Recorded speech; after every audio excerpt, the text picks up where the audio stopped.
စောချင်လုံးလို့အမြင့်ကကေဘဲကားကိုစွတ်တက်စီးခဲ့တဲ့ကလေးတွေဟာသူတို့အတွက်ဒီခီးစဉ်ကတေမင်းတကားဝါဖြစ်လာမယ်လို့မထင်ထားခဲ့ကြပါဘူးကေဘဲကားကလန်တဝက်ရောက်တဲ့အခါမှာပဲရုတ်တရက်အတန်တစ်ချက်နဲ့အတူကောင်းကင်ယံမှာရက်တန့်သွားပါတော့တယ်ကလေးတွေကြောက်ကြောက်လန့်လန့်နဲ့အောက်ကိုငုံကြည့်လိုက်တဲ့အခါမှာတော့တမျိုးလုံးလျှက်စစ်မီးတွေပြတ်တောက်သွားတာကိုတွေးလိုက်ရပြီးသူတို့တွေအောက်ကိုပြန်ဆင်းလို့မရတော့ဘူးဆိုတာသိလိုက်ရပါတယ်အသက်ရှင်ဖို့အတွက်ကေဘဲကားပေါ်ကဝန်ထမ်းကအကူအညီလန့်ခေါ်ပေမဲ့စကားပြောဆက်ကလိုင်းမမိတော့ပါဘူးအဲ့ဒီနောက်မှာတော့ကေဘဲကားတွေကလျှက်စစ်ပစ္စည်းတွေအကုန်လုံးတစ်ခုပြီးတစ်ခုပျက်စီးသွားပါတော့တယ်ဝန်ထမ်းရဲ့လေဘင်းမှာဆွဲထားတဲ့စကားပြောဆက်ကနေစပြီးသူ့ရဲ့နှလုံးခုန်လုံးထိမ့်ဆက်အထိပျက်စီးသွားခဲ့သလိုကလေးတွေရဲ့နားချက်တွေပါပေါက်ကွဲသွားတဲ့အတွက်အကုန်လုံးကိုအပြင်ကိုပစ်ထုတ်လိုက်ရပါတယ်အဲ့ဒီအချိန်မှာပဲကစားကွင်းထဲကနေကြောက်စရာကောင်းတဲ့အချက်ပေးတန်ကြီးထွက်ပေါ်လာပါတယ်အဲ့ဒီအတန်ကြီးကသူတို့ရဲ့နားစီတွေကွဲမတက်ပြင်းထန်လုံးလာပါတယ်ခဏအကြာမှာတော့အတန်ကြီးငြိမ်သွားပေမဲ့ကလေးတွေကတော့အရန်ကိုထူးဆန်းနေကြပါတယ်အခုချိန်မှာအရေးကြီးဆုံးကဝန်ထမ်းကြီးရဲ့အခြေအနေကိုကြည့်ဖို့ပါဝန်ထမ်းကြီးနှလုံးရက်သွားတာကိုအတီးပြုတ်ပြီးနောက်မှာတော့သူ့ရဲ့ရင်ဘက်ကလျှက်စစ်ရှော့ဖြစ်ပြီးလောင်ကျွမ်းသွားတာကိုတွေးလိုက်ရပါတယ်ရှောင်းဟွမ်ကနှလုံးပြန်နှိုးဖို့ကြိုးစားပေမဲ့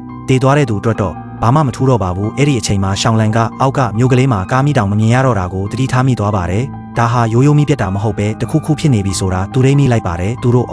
ဟေ့အကူညီတောင်းပေမဲ့ဘယ်သူမှပြန်မထူးပါဘူးဘလောက်ပဲအော်ဘယ်သူမှရှိမနေပါဘူးသူတို့တွေဝန်ထမ်းကြီးရဲ့အလောင်းကိုအပြင်ပြစ်ထုတ်ဖို့ကြံစီကြပေမဲ့ပြဿနာတက်မှာဆိုလို့ရှောင်းလန်ကတားမိခဲ့ပါတယ်ညရောက်လာတဲ့အခါမှာတော့အပူချိန်ကအရန်ကိုကျဆင်းလာပြီးအေးခဲလာပါတယ်သူတို့တွေအပူရဖို့ရှာဖွေကြပေမဲ့မိချောင်းလေးအနှဲငယ်ပဲတွေ့ပါတယ်အဲ့ဒီအချိန်မှာပဲဝန်ထမ်းကြီးရဲ့မျက်နှာပေါ်ကပိုဝါကလှုပ်ရှားသွားတဲ့အတွက်သူတို့တွေတရေချောက်ပြီးဆိုပြီးအရန်ကြောက်လန့်သွားကြပါတယ်ဒါပေမဲ့တေချာကြည့်လိုက်တော့လေတိုးလို့လှုပ်တာဆိုတာသိလိုက်ရပါတယ်အေးတန်ကပိုပြင်းထန်လာသလိုကောင်းကင်မှာလည်းထူးဆန်းတဲ့အလင်းနှန်းတွေပေါ်လာပါတယ်ကြီးကန်းအုပ်ကြီးကလည်းကေဘဲကားကိုယူသွတ်တယ်လို့လာတိုက်နေကြပါတယ်သူတို့တွေအသက်ရှင်ဖို့အတွက်ဝန်ထမ်းကြီးရဲ့အင်ဂျီတွေကိုချိုးဝှက်ကြရပါတယ်နောက်ဆုံးမှာတော့သူတို့တွေလူတေလောင်းကိုအောက်ကိုပစ်ချပြီးအာယုံဆိုင်အောင်လှုပ်ဖို့ဆုံးဖြတ်လိုက်ကြပါတယ်အဲ့ဒီနေလန်းကအောင်မြင်သွားပြီးလုံခြုံရေးဝန်ထမ်းတစ်ယောက်ကသူတို့ကိုတွေ့သွားပါတယ်ဒါပေမဲ့သူတို့ရဲ့အပျော်တွေကခဏလေးပါပဲသူတို့အော်တန်ကြောင့်တောင်ပေါ်ကနင်းတွေပြိုကျလာပြီးလုံခြုံရေးဝန်ထမ်းကိုနင်းတွေအောက်မှာမြုပ်နှံသွားပါတော့တယ်သူတို့တွေမျောလင်းချက်မဲ့သွားကြပါတယ်အောက်မှာနင်းတွေထူထပ်နေပြီဖြစ်တဲ့အတွက်ခုံချဖို့ကြံစီကြပေမဲ့ဘယ်သူမှမရဲကြပါဘူးနောက်ဆုံးမှာတော့ရှောင်းဟေးကခုံချဖို့ပြင်ဆင်နေတော့မှပဲပြင်းထန်တဲ့လေတိုးမှုကြောင့်ခေါင်းနဲ့တိုက်ပြီးသတိမေ့သွားပါတယ်